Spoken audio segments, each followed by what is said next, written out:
Katariina, missä me olemme? Näyttääkö tutulta? Me ollaan menossa syömään lihapullia. Hei, onko hyvä lihapullaa? Tietenkin.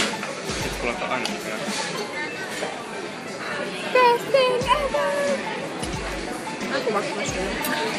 Ei sitten.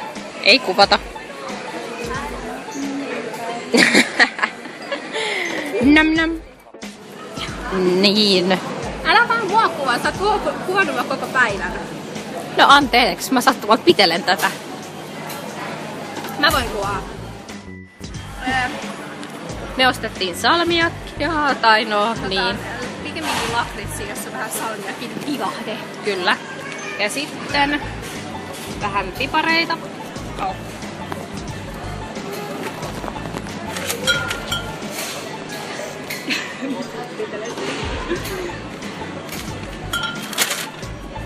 Jee. Ja lisää pipareita. Ja lohta. Kyllä.